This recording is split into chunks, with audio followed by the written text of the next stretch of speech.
سلام كمسك الختام عليكم أحيي بابنا يا كرام ومن ذكرهم أنسنا في الظلام. أعوذ بالله من الشيطان الرجيم.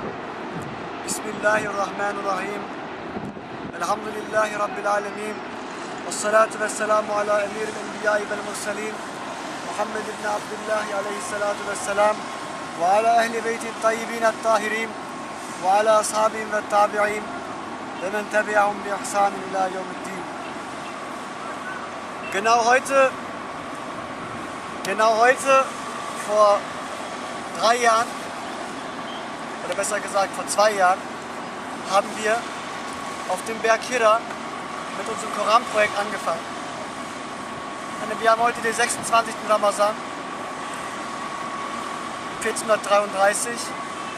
Am 27. Ramazan 1431 haben wir am Berg Herr mit unserem Koran Projekt damals angefangen. Es sind dadurch jetzt schon 2 Jahre vergangen. Wir sind auch ein Stückchen älter geworden. Und heute sind wir, Alhamdulillah, zu unserem 40. Teil gekommen. Wir sind gekommen, aber wie sind wir gekommen? Das ist eine ganz andere Geschichte. Das weiß nur Allah und ich, wie wir zu diesem 40. Teil gekommen sind. Und der Mann hinter der Kamera. Und ich habe echt gedacht, oder echt drüber nachgedacht, ob ich denn eigentlich nicht mit dem Koran-Projekt aufhören sollte. Weil dieses Projekt ist eine sehr große Verantwortung. Eine sehr, sehr große Verantwortung. Ich habe in den letzten Monaten sehr, sehr schwer darüber nachgedacht, mit diesem Projekt aufzuhören.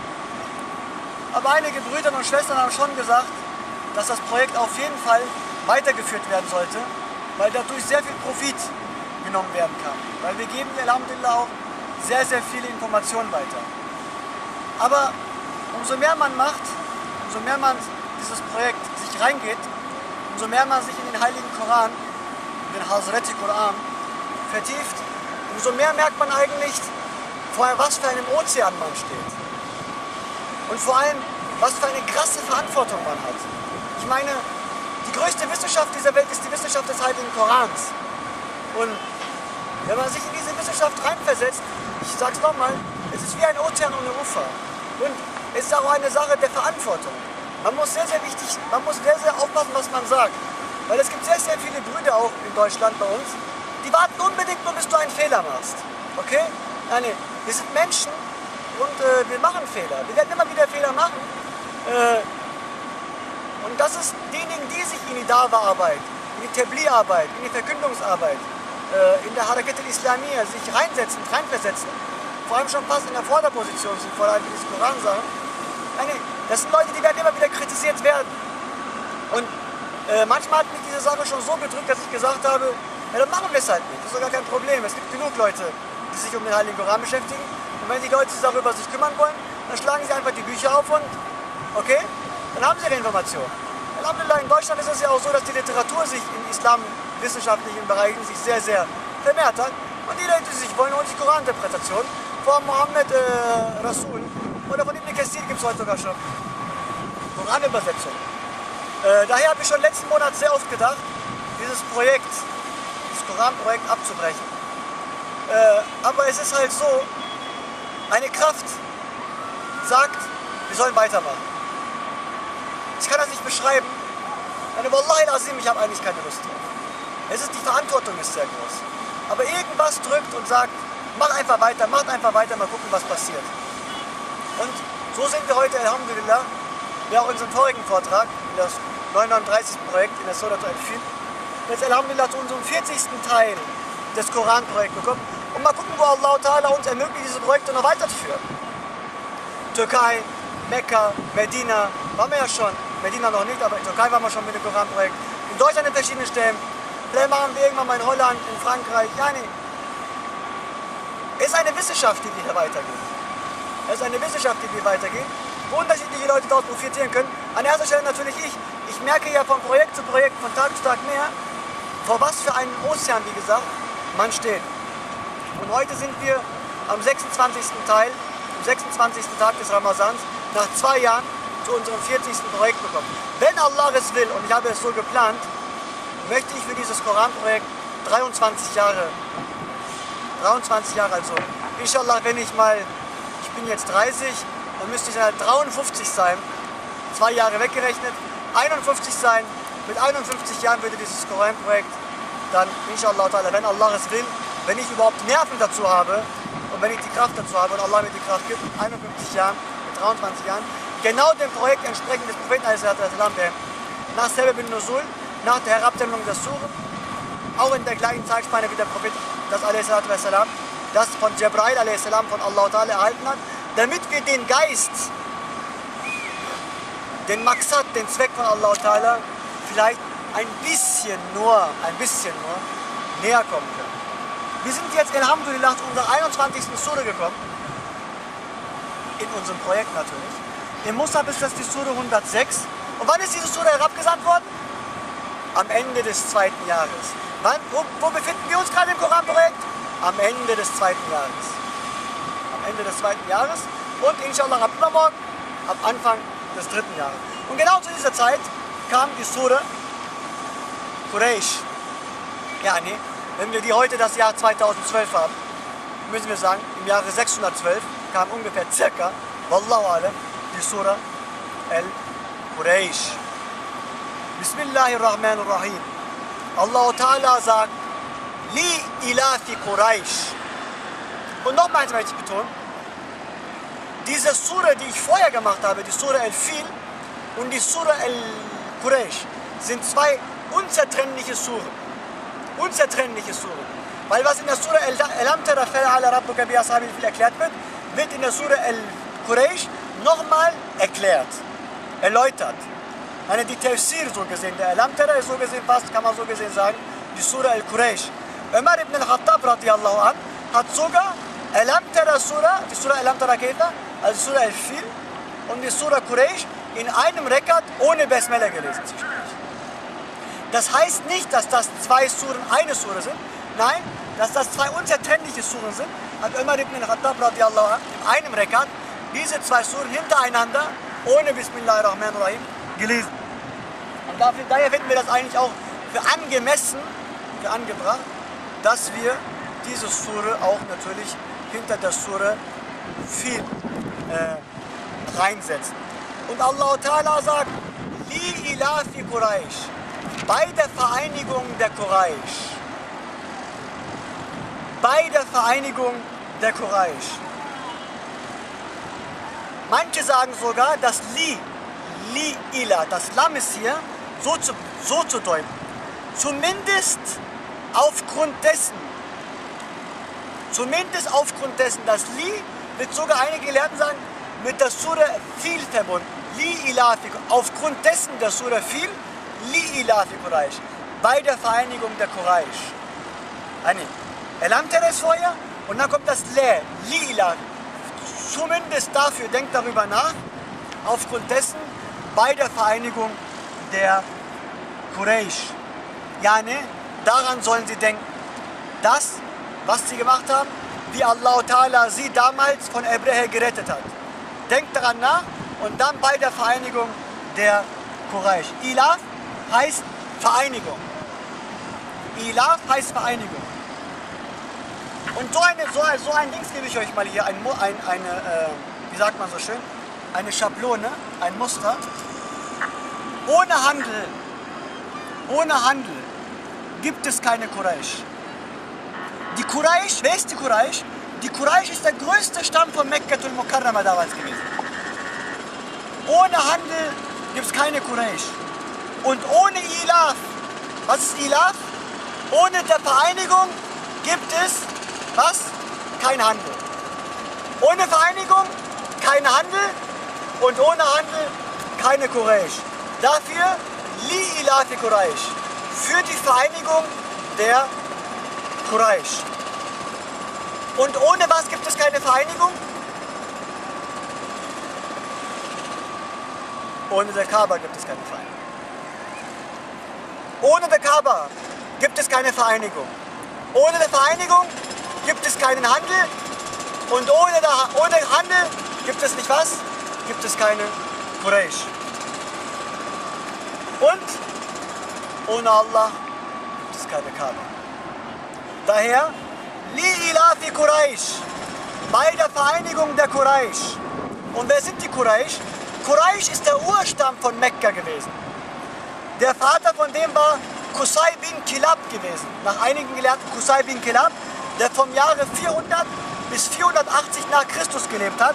Und einige sagen, der älteste von den Kuraysch war der gewesen,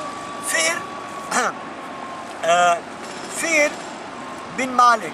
Yani, der 11. Opa des Propheten Muhammad a.s. Fir bin Malik, war der Gründer der Kuraysch gewesen. Yani, so gesehen, einige Gelehrten sagen auch, dass die Kuraysch war der alte Name für Haifisch gewesen. Und sie kamen aus dem Roten Meer. Und das Rote Meer ist von hier so 90 Kilometer, 80 Kilometer in Richtung Westen, eine Jeddah. Und sie kamen dann, haben sich an die angesetzt. Im Endeffekt ist das ein Stamm aus dieser Region gewesen, dieser Kuraysch. Und dieser Kuraysch hat von der Kaba profitiert. Okay? Sie haben von der Kaba profitiert. Ja, ne? Von dem Handel hier. Li ilafi Kuraysch. Allah Ta'ala sagt, zumindest dessen bei der Vereinigung der Kuraysch. Ilafihim rughlat ash-shita'i was-sayf. Für ihre Vereinigung zur Reise des Winters und des Sommers. Ganz wichtig. Ilafihim rughlat ash-shita'i was-sayf. Sie haben sich vereinigt für einen Handel, den sie im Sommer gemacht haben, die Kuraysch, und den sie im Winter gemacht haben. Im Sommer sind die Kuraysch woanders hingereist, haben ihren Handel dort gemacht, und im Winter sind sie woanders hingereist und die haben ihren Handel dort gemacht. Im Winter sind die Leute von Jemen, also im Winter sind die Leute von Mekka in den Jemen gereist. Ja, ne, in den Süden. Okay? Im Winter sind die Leute aus Mekka, der Kuraysch, in den Süden gereist von Arabien, ja, ne, dem Jemen. Und im Sommer sind die Karawane nach Damaskus gereist, ja, nach Syrien, nach Jordanien gereist, um ihren Handel dort zu machen. Im Winter in den Jemen, im Sommer nach Bilad al-Sham. Und Bilad al-Sham ist Jordanien, Palästina, Damaskus, Syrien, diese Gegend. Und so haben sie das gemacht. Deswegen sagt Allah Ta'ala, rughlat ash-shita'i was-sayf, bei ihrer Reise für den Handel im Sommer und im Winter. Was ist damit? فَلْيَعْبُدُوا رَبَّ هَذَا الْبَيْتِ. Und hier ist das ganz Wichtige an der ganzen Geschichte. Allah Ta'ala sagt, bei der Vereinigung der Kuraysch, bei dem Stamm hier, bei dem Handel, den sie im Winter und im Sommer machen, im Sommer nach Damaskus, im Winter in den Jemen, فَلْيَعْبُدُوا, sie sollen sofort ihre Gottesverehrung, ihre Ibadah verrichten. Wen sollen sie ihre Ibadah verrichten? Rabb hazal Beit. Ja, ne? Sie sollen nicht die Kaba anbeten. Was sie ja gemacht haben, sie haben die Kaba angebetet, sie haben die Götzen drin angebetet, sie haben Statuen drin angebetet. Und was sagt Allah subhanahu wa ta'ala? Sie sollen nicht die Kaba anbeten, فَلْيَعْبُدُ رَبَّ هَذَا الْبَيْتِ. Sie sollen den Herrn dieses Hauses anbeten. Weil nämlich der Herr dieses Hauses, der Herr der Kaba, ist auch gleichzeitig der Herr der Welt. Huwa Rabbul Bayt wa Rabbul Alamin. Er ist gleichzeitig der Herr aller Welt. Deswegen befiehlt Allah Ta'ala ihm, der Kuraysch, weil die Rasul ist ja wie gesagt in Mekka im 2. Jahr abgesandt worden, tut sofort dem Herrn dieses Hauses anbeten. Der Herr, der euch auch damals vor den Leuten des Elefanten beschützt hat, wird euch auch jetzt beschützen, wenn ihr ihn anbetet. Weil dieser Herr, der euch von den Leuten der Hebräer beschützt hat, der Elefanten beschützt hat, derjenige, der euch vor unterschiedliche Sachen beschützt hat, der wird euch auch jetzt beschützen, indem er euch den Gesandten Muhammad a.s. zu euch gesendet hat, mit seiner Offenbarung. Sie sollen sofort dem Herrn dieses Hauses was auch gleichzeitig das Zentrum dieser Welt ist, der Kaba, dienen. Ellezi, wer ist denn dieser Herr? Wer ist denn dieser Herr dieses Hauses? Steht im nächsten Vers geschrieben. Ellezi et'amahum min ju'in wa amanahum min khawf. Yani, der sie speist, nachdem sie gehungert haben und ihnen Sicherheit gewährleistet hat, nachdem sie in Angst gelebt haben. Yani, er hat die Leute hier aus Hunger befreit, aus Angst befreit. Er hat ihnen Essen gegeben, er hat ihnen Trinken gegeben. Er hat sie nicht nur, guckt mal Leute, er hat sie nicht, wir machen nicht nur Geschichte hier. Er hat sie nicht nur damals, in dem Jahr, wo der Prophet Mohammed geboren worden ist, von den Leuten der Elefanten beschützt. Guckt mal heute hier.